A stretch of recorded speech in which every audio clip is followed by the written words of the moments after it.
And we are live now. Our shared experience, the future of TV.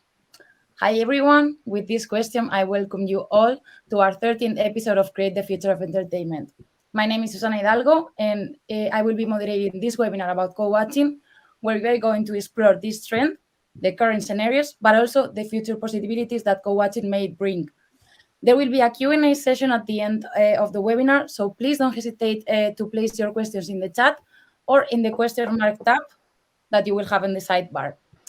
Now, without further ado, I would like to introduce to the speakers Aaron Jethebel, the CTO at SCEENIC. Hi, Aaron. Hi, guys. And Tomek Cibowski, one of our product owners at 3SS. Well, thanks for being here. Also, here's the agenda that we will go through the webinar. But before we dig into all of these topics that Tomek and Aaron are going to explain to everyone, I would like to show you a video that we are really proud of at 3SS, and it will be also a part of 3SS presentation. It's the new video of our entertainment ecosystem, 3Ready. And in 90 seconds, you are going to be able to see what 3Ready is all about, but also the way that 3SS works with its customers. And if you look in detail, you can see also some little details of what 3Ready will bring in the future. So it's really exciting for us. As I said, it's 90 seconds, and I will start it now. So please enjoy and see you now.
I've seen it like 1,000 times, and I really love it every time.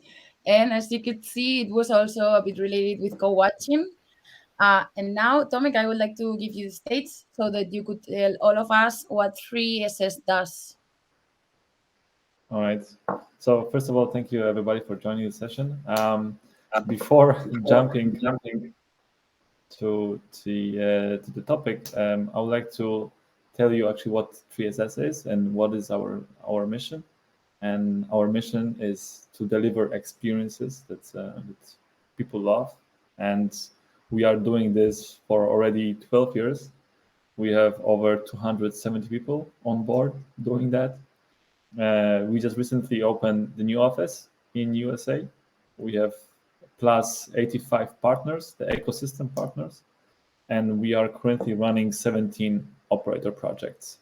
From our product and service, our product and service is being used by over 10 million of monthly users. So thinking of that, when we think of the future of entertainment, and we believe that in order to do so, to deliver the experiences that people really love, they must be simple and personal. And today's session, so co-watching session, will touch this personal aspect of this mission, specifically talking about the social interactions.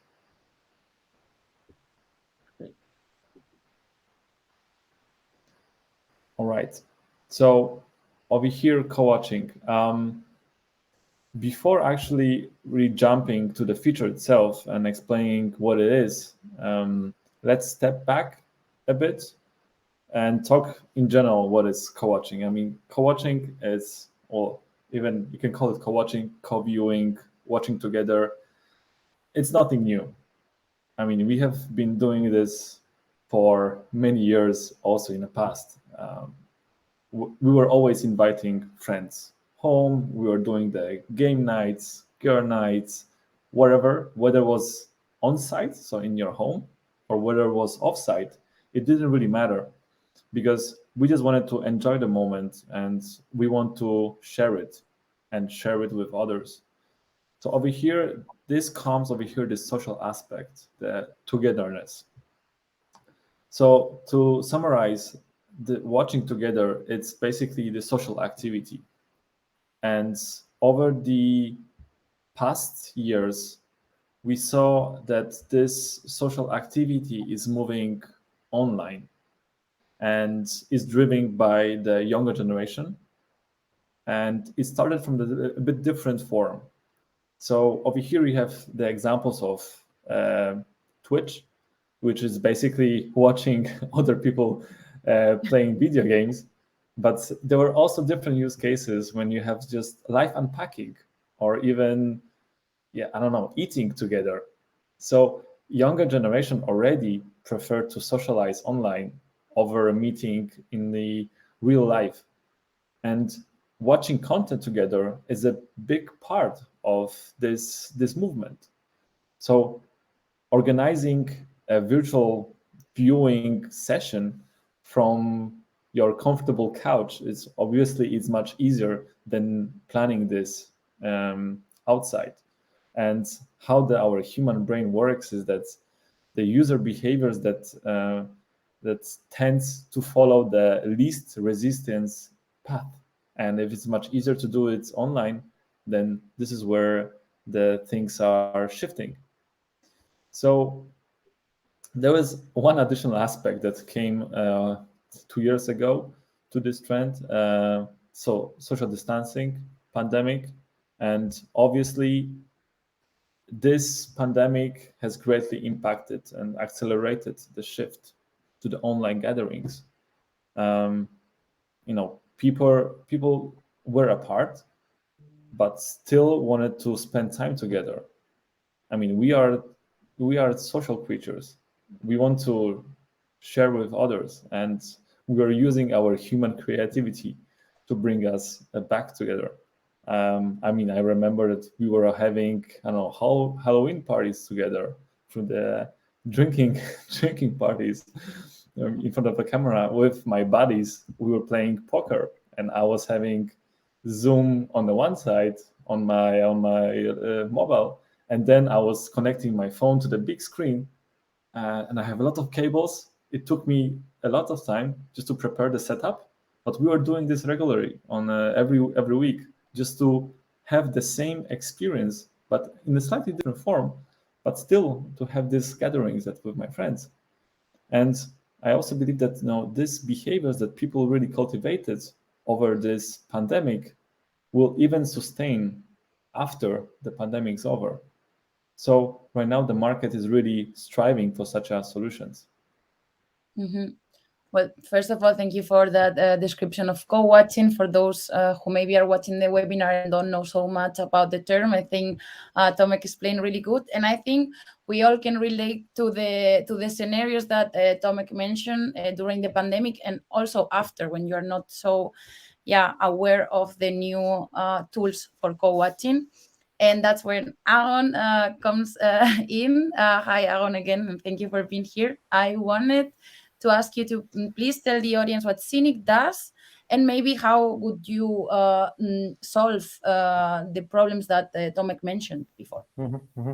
So I'm Aaron. I'm the CTO of SCEENIC, but in practice, I'm the engineering manager. So I do a lot of hands-on management of the actual development teams, and my perspective is not different than Tomek. It's complementary to Tomek's view, because usually I'm asked to implement and make sure that something that was dreamt by a product manager can be implemented and delivered and scaled and so on. But these are not contradicting visions. They are actually going hand in hand. And I will try also to give a little bit of the my perspective, but not from the UI UX perspective, more some technical stuff. So Tomek basically put out there a problem to solve, right, or a need to fulfill, and what we try to do is something that is very funny. On one hand, to the customers we explain co-viewing, co-watching, watch parties, and watch together. But from the technical part, what we're trying to do, our mission, our technical mission, is to liberate and set free the video faces. So even right now, when we're watching together this webinar, we have the three of us talking together to each other and so on. What we try to do is make it as fluid as possible. So in the end, when you're doing co-watching, we don't want just interactions within the group. We also want interactions to be able to cross the boundaries of the conversation and go out. What does that mean? It means that, for example, we would be able to move myself to another conversation, or somebody else will be able to join us using some specially defined flows of the customers, because they need to fulfill their own needs and use cases that they want to do. So basically, that's what we try to do. So technically, we're trying to make the video faces able to move from one place to the other. In practice, I will say there are at least 2-3 levels of co-watching experience. There's the basic one, which is what we're doing right now, talking about some stuff. The other ones are interactions between groups and the moderators, and also there are other levels of interaction, which we'll discuss maybe a bit later. The last aspect I wanted to say is about synchronization of the experience. So in the end, when we're watching together something that is not static, we want to make sure that people watch the same point in time, so they have something meaningful to discuss and experience the same time, whether it's sports or something else. So that's what we're trying to do. I think we have a video from SCEENIC that the audience may enjoy, so I will play it now.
And now back to the slides. So yeah, so what we just what was the what's together solution, right, Aaron? Yes. So like you saw in the clip, maybe the last part that I was kind of missing out on while so happily explaining the liberation of the video faces is actually that it's all done for customers who want to bring this experience into the boundaries of their organization and have an organic experience inside their applications. so that the customers and users do not have to leave the boundaries of the experience and go to another place, like add a Zoom call or add a Teams call or do some elaborate setups with cables like Tomek has to do. Yeah, so for that we will discuss a little bit later how to do that, but yeah, this is the second part of the mission. Let me change slide.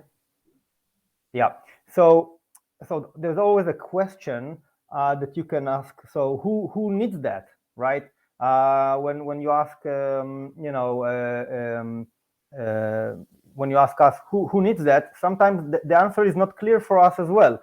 We can imagine that you need it in different places. You can need it in healthcare, you can need it in sports viewing, but actually the market is kind of making it clear to us what actually is needed, because the use cases there are a lot of use cases, so we cannot not really imagine all of them. So we're basically open to serve customers.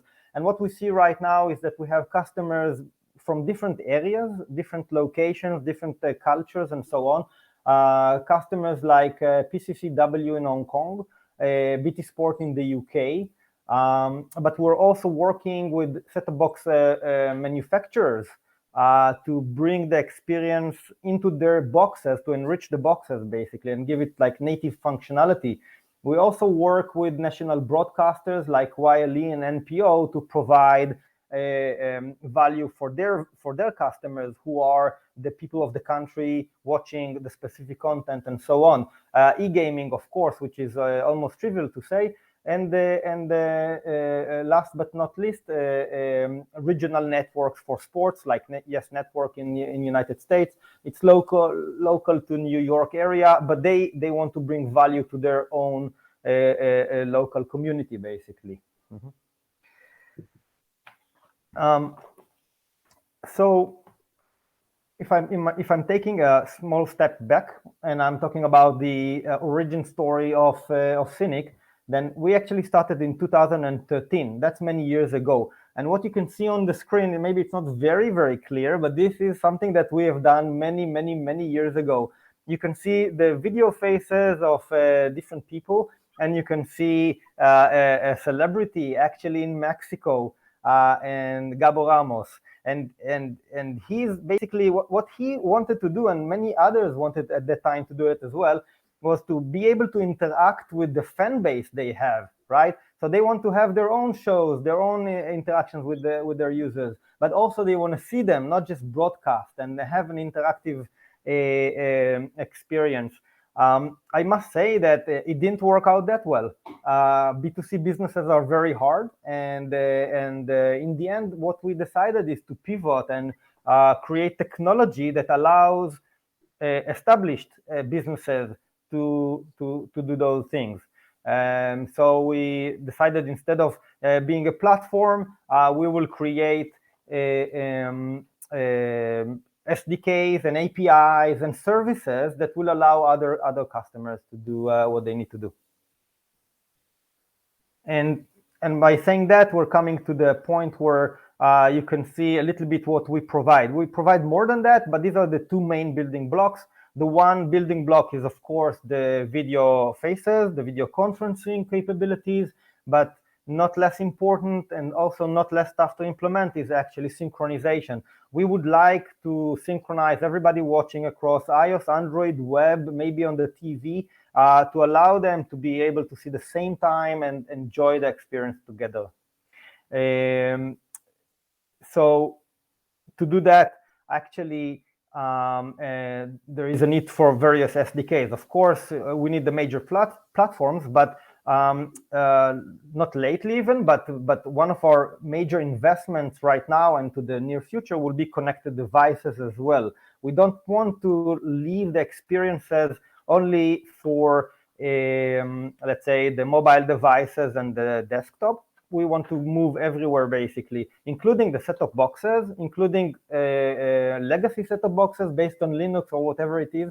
As long as we can expand the base of the experience to many customers, many users, then we see the synergy, because you need a community for that. Yeah, just one word about the typical UI UX of the basic experience. You can see here mobile, iOS, and Android, and web. So what will happen in this scenario is actually pretty simple. You go to the website. There's a button that says "Watch Together." You press the button. You get to go and watch yourself. You invite your friends, right? You send the link over WhatsApp, email, whatever. They get the invitation and they watch on the platform that is available for them, either mobile or the desktop or something like that. And I would call that the level 1 watch together experience, right? It is just me and my friends watching something that is interesting for us. It is not getting past that point, but it is still already giving us some value for that. For the customers, the advantage is that you can already get quite interesting data about your users, not even invasive data, but you do know who is socializing with whom, and you can create a little bit of a social graph and start understanding what are the relationships of users inside your user base, and that can be leveraged later for different things that every organization could need. Yeah. Okay, great. So now we have an idea of what SCEENIC does. But Aaron, what could be the most streamed events while co-watching, and how does the Watch Together experience look like, if you can describe or so to the audience? Yeah. This is a great question, and it is great because it puts in the center the motivation of watching together. Because in the end, you do not watch generic content. You only watch something that is interesting you, but also another friend of yours, a buddy of yours. You cannot just watch together anything. You need to have some interest there.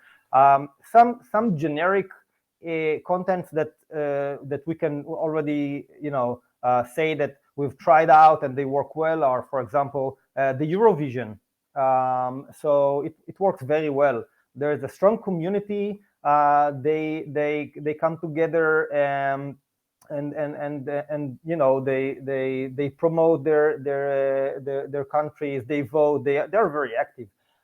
And during pandemic, it was obvious that they cannot really come together and do those parties together. So we saw a lot of usage during the Eurovision contests. Likewise, live concerts can be interesting, and even stand-up comedies. But I wouldn't say that they are as good as the Eurovision. Having said that, sports events are actually maybe the most obvious suspect for creating motivation. You're at home, you want to watch something, but you don't feel like, or you don't have time to watch it with your buddy. You just send the link, you watch for, I don't know, half an hour, 40 minutes, and then you move on to your stuff and go back again after to the second half of the game. The other thing is about motivation is what we can see as second level interactions or second level watch together, is that sometimes, and we've done this experiment more than once, we've done a celebrity hopping experience, which also create motivation to watch. What is a celebrity? It doesn't necessarily have to be a famous Hollywood actor. It can also be an Tour de France cyclist that will just hop into your event, right? When you're watching some Tour de France races with your friend, and you can have a quick discussion with him about about tactics, how the peloton is moving, and who has the best chance of winning this part of the race. I would say this is the way it goes. Yeah. Okay. Yeah, I'm a Euro fan myself, so I know what you're talking about. Now I will play another video so the audience can see a bit more of the Watch Together solution in the co-op. The final beat that keeps going on, and the melody of my escape, vibration of my soul, it sends me to the peak, without no regret. You got no love, without no love. You got no regret, without no regret. You got no love.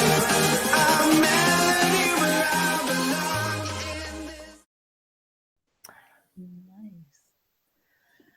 Mm, Aaron, this question goes to you again. Yeah. So 5G, it's coming, and I would like to ask you, what's going to be the impact of 5G in co-watching? Yeah, so 5G will obviously impact not just watch together. It will impact a lot of different areas from from IoT to healthcare to everything basically. But if we focus on media and entertainment and then also on watch together, um, then you get we were always working under pretty strict constraints so far. First of all, we had to provide low latency so that you can have a proper conversation, but also we had a lot of bandwidth constraints, and we could not really make the highest quality meetings because it depends on your mobile network, if it's okay or not. Are you out or in of coverage? What is your plan? Do you want to even spend all the all the bits and bytes from your account? Maybe you're limited. We don't know. So there were a lot of limitations there, and 5G is taking that away. So it's giving us even a better latency. It's giving us no bandwidth constraints, and also very important. Maybe it's a bit technical, but it's very interesting to understand that also edge computing is coming as a package with the 5G implementation. So we will have compute abilities close to the base stations of the different nodes, broadcasting the 5G traffic, and together that will give us quite interesting opportunities. And if I go to the next slide, so I will just explain one of them, one of those opportunities. We're working with a customer of ours to implement what I could call a new production flow. So we're in the venue, we have a camera, we're taking pictures of the football game. It is being processed on the venue itself and then sent to a production room where multiple human beings are working to find what is the right angle, what is the right voice pitch that we need. And then they choose to broadcast something to the people, and then they bundle it in a stream and send it out, and we watch that in linear watching. So this is very established, and what will happen with 5G is the ability to broadcast a lot of streams out of the venue with no dedicated lines like it is right now to other people who do the work. For example, if you want to be a commentator and have your own little production studio at home, it's not a problem for you to consume all the angles that are needed to be done for the game, the slow-mo functionalities, replays, and so on, and then compose your own broadcast, which is something that was so expensive before and will basically become a bit more easier. And that's one thing that 5G will help us with, because we're able to broadcast all this data out and in on good latency. Great, thank you, Aaron. Now back to Tomek. Tomek, what are going to be the benefits while using the features of co-watching for operators? Yeah, so I mean, Aaron explained a lot of details of how co-watching can look like. Let me briefly summarize what could be the benefit of it, because I mean, we can all agree that co-watching is here to stay in this form or another, but it's going to stay over here.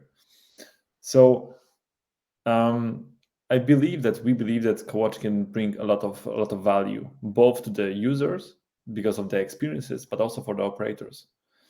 For over the past years, we saw a major shift from the linear TV to video on demand. And as Aaron mentioned, those live events, live games can give another aspect to the live TV content, and especially for the appointment viewing. Your home, your TV can become, let's say, the kind of extension of this shared experiences, because it could be can be done online. And once the customer gets used to it, those experiences that you can watch together something, it will draw attention and draw the audience to another type of the content. I mean, I can clearly tell myself that there is one content that I'm watching with my sister, and it's a weird TV show. And this could be also the use case that you are able to improve the time spent on your services because of it. And once the feature becomes, let's so-called mainstream, you are able to build the community around it. So once the people really get used to it, you are able to bring people from the same interest to your own services.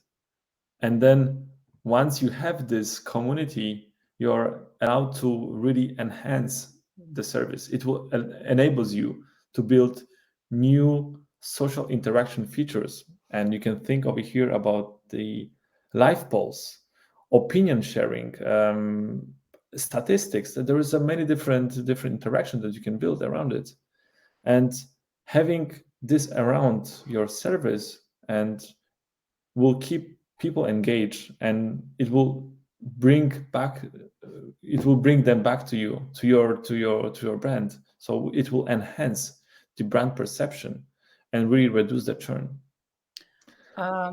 Okay, great. We've talked about and seen a lot of scenarios from both you, Aaron and Tomek, but can we actually show the audience what the experience could look like? Sure. So we were working with SCEENIC on actually creating the simplest and simple experience of how it can be done on the big screen. So here is the example of our, let's say, discovery together with SCEENIC. What could be the look and feel of the feature on the big screen? One of the big, let's say, the principle that we have is that no content is overlay. So basically, you have three different, let's say, three different parts of the design.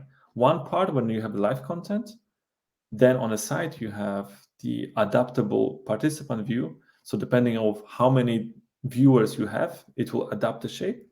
And then you can also have on the bottom, you have a control session where you can control it, not only the, let's say, the media that is right now playing, but also participants. You can all add them, remove them, and so on. So this is how it looks on a big screen. Then we have the other aspect, which is actually pretty important right now, is a multi-screen experience. Because why multi-screen? Why you need it? Because I mean, there is still not so many TV with embedded camera. I think right now on the market you have Huawei Vision S that brings the camera together with the TV. And yeah, this is the trend that also we see it in the industry. So that the TVs will become more than just a big screen. They will become the center of the home. But until that happens, maybe it's another topic for another webinar. But until then, we need to have a solution. We need to have middle step, because the need and the problem is right now. So that's why we need multi-screen, and we need other devices, the devices that they can capture the camera image. And actually, this transition between TV and mobile and other devices is a crucial part, because the user needs to have ability to easily invite friends and use the camera. So this transition is crucial. So we used basically the TV, so big screen, to stream the content, and the mobile to send invite to friends while watching the content. And why we are doing that? Because you don't want to miss important moment of the movie or the game because you are stuck in setting up the room for a co-watching session. Mostly you're doing in a rush. So you just want to quickly do it and then still here see the game, and then do it other things that are pretty, sometimes even a bit more effort related somewhere else. So that's why right now we are moving to the third aspect, which is the mobile experience. And with the mobile, obviously you need to mobile to send the invite to the friends. Right now we cannot do it on TVs. So with the QR code, you are able to really auto-generate the message that you will send to your friends, and then they can easily click and enter the link and open the co-watching session. And how they can do it? So basically, we are giving the user the possibility to decide whether he wants to use mobile or so mobile as a player, or he wants to stream it or cast it the content to the big screen if he is in his living room, let's say, reach. If not, he can use the mobile as a player and watch it whenever he wants. And I don't even know sometimes. I don't want to even sometimes know where my friends are watching certain content. So this is up to them. So additionally, the mobile app gives additional flavor to this experience, because with the mobile, you are able to chat, you are able to give emojis, reactions, in the same way as we do it for Insta, for example. You have this love emojis, sad emojis. This is something that will add additional flavor to the feature itself.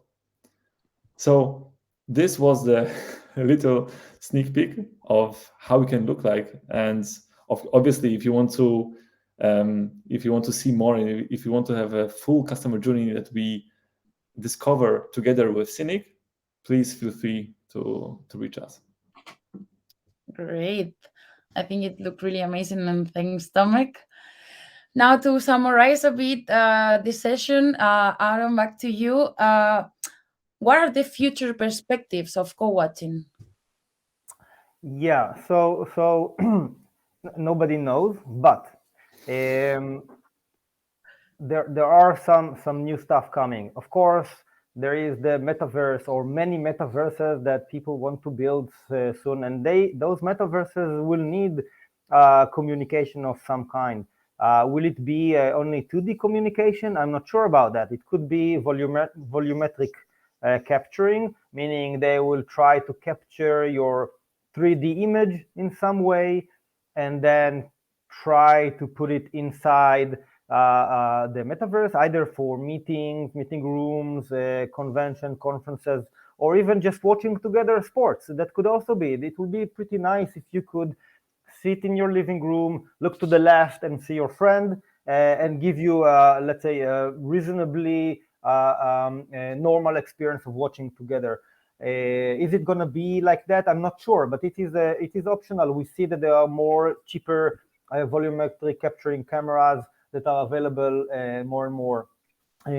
Other things that we see is that there will be a lot more applications for AR VR. Other than that, for transmitting the audio, because you might be using an avatar and not something else, but you need high quality audio, and this will go on and on because you would like to have as good experience as possible, especially for audio in those places. And it could also be that that there will be maybe some privacy questions there, of course, but people would like to serve you as you are. So there will be a lot of sentiment analysis of video faces, saying, okay, I'm happy or not happy about that. What is the consequence? And for every company and organization, it will be different. If you're watching a football game and you're not so happy about the score of your team, maybe you will get a compensation. Maybe the company says, oh, this guy is suffering, his team is not winning. Maybe he gets something, a bonus card, a discount for the next real game. We don't know how applications actually go on, but surely there will be more intensive understanding of the context of the person and also the way he understands against it, right? And other than that, it's really hard to predict. So we will be basically monitoring things that are happening and understanding where things are heading. Okay, great. Thanks, Aaron. We are reaching the end of the session, but now it's time for the Q&A. First, thanks to both for the insightful presentations. And now let's see what the audience wants to know. I think this one is for you, Aaron. I'm not sure, but did you develop the software complete yourself, or have you made use of an existing library? That's a great question, and that was the beginning of the days and beginning of times. This was the hardest decision we had, because when you're using building blocks, you can have much faster delivery of the experience and the services that you're developing.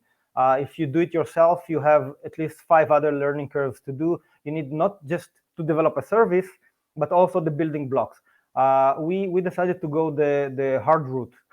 So we are developing every single item in our stack, and by that it means that we have visibility into them, we can change and update them, and we can give better experience. But we pay the price of spending a lot more time of doing that. So that's the trade-off of developing your own technology. It's a really good question. I mean, it took us a few days before we started. The strategy was laid at the beginning of the time, right? Like I said, it took us a few days of really nerve-wracking, discussions to decide whether we're gonna do it this way or the other way. But we went for a full stack under our control. Okay. What are the key difference between the Watch Together, Watch Party that SCEENIC provides to other ones in the market? I think that's again for you, Aaron. Yeah, I think that maybe the biggest differentiator is the synchronization part. It seems like trivial. You say, yeah, we just synchronize 2 players, but actually in the end it is always a more difficult task than we think. We need to configure well the streams that are coming to the players, and if there's DRM, it's always very complex to understand how DRM is changing the properties of streams. And then there are different implementations of the same player for different platforms, so you need to understand how it works and make sure it works well. And after that, still they things are strange. The bandwidth restrictions, there are many other constraints on the player because it's playing on a different platform, weaker device, stronger device, and so on. So I think one of the big differentiators is the synchronization part. And have we figured it out completely? No, we still need to improve that, but we figured it out pretty well so that we can deliver a good experience. And that's, I think, we're quite proud of the sync service. Yeah. Okay. Tomek, I think maybe you can answer this. How many users can join a co-watching experience? Yeah, I think that really depends on exactly what Aaron explained before, whether we have this watch together co-viewing or we have a watch party. So it's obviously there are 2 different concepts.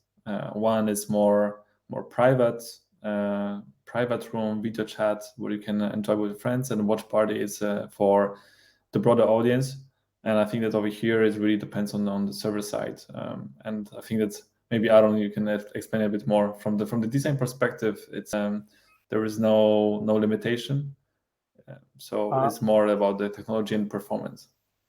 Yes, it's technology and performance, and because we don't just serve the newest devices, then you need to have some considerations there, of course. But also depends on the type of the party. Like you said, if it's a more private party, then you just watch it with 1 or 2 or 3 more friends, no more than that.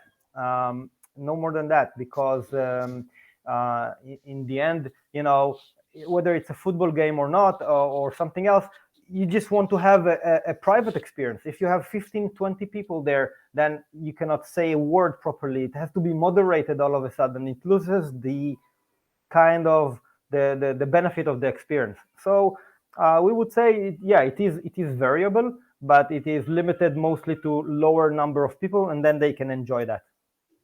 Great. There's a tease in one. Why is this session not set up as a watch together experience? And maybe I can actually reply to that one. We have number 11th episode of Create the Future of Entertainment. Also about co-watching, you can check that. We did it in co-watching experience. So we wanted to do something different and use BrightTalk, our platform. I don't know if you have other answer to that. That's mine at least. Good. Perfect. Great. What are the typical costs for the feature at 3SS level, at SCEENIC level? Can we answer that? I think we can bring it offline, and if you write us, we can trigger the discussion. Great. How are you handling the delay from real live events while you are delivering a co-watching video OTT experience of a live event? Yeah, that's a good question. So I will just explain in general terms a little bit, but the stream is delivered through a CDN to the different players, right? And what the players are doing, they download chunks of video, they accumulate them, and then they play them. And we always hope that they can download faster than they can play, right? Otherwise, you have buffering. So under a lot of assumptions that everything is okay, you have the bandwidth, you have the ability to download the chunks properly, we are getting timelines from the different streams. And then we try to match those timelines by manipulating the players themselves, to make sure that they slow down or go a bit faster until they match the specific time. And this is what I'm talking about is live streams. When it comes to VOD, it is slightly easier because the entire movie or clip or whatever you watch is available for you. So you can actually do different types of manipulations. But we support both live and VOD sessions. And indeed, this is a good question. On OTT, there will be a delay, but the goal is not to lower the delay. The goal is to have minimum delay between the people watching together. So make sure that they watch the same time. And that's what we're trying to achieve there. Great. Now, last two questions. The audience is really active, I have to say. Within co-watching, what are the options for co-interacting, like video, voice, chat, emojis, questionnaires, and or screen sharing, etc.? So I think over here that what we already explained is obviously you have video, and you are also able to discuss, as Aaron was mentioning, the lower audience and the lower room of the participants, the easier it is to communicate, and you are also able to adjust the level of the volume of both the content that is playing, but also the voice of the participants. So you're also able to mute them and so on. So in order to have, if you want to mute your friends, you're able to do that. Chat as well, emojis, questionnaires, polls. I think right now the statistics, I think this is something that also SCEENIC did. I remember that some statistics around the game. So this is something that's, depending on the metadata that you are able to capture, you are able to create different use cases. So I think over here the sky is the limit. So you're able to really be creative and create something that is really true to your brand as well. Okay, great. And the last questions are the Watch Together meeting parties only for friends? Are there any other experiences you have power in the market for clients?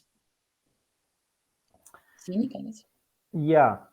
So it is again depending on the use case. It's a good question. For example, with BT Sport or NPO or other customers, we mostly were giving them the ability to do what I referred back then as level 1 experience. So I'm watching with my buddies. But if you remember the slide about the production flows, then we are actively working to create 2 new types of experiences. One is to allow, and we've done that actually in the past as trials. We would like to allow other people to join you in your room, and we already allow that, so you can do that. This is something that is already implemented and is possible. So, for example, that somebody that you value, let's say an ex-football player, will come into your session and spend a few minutes with you.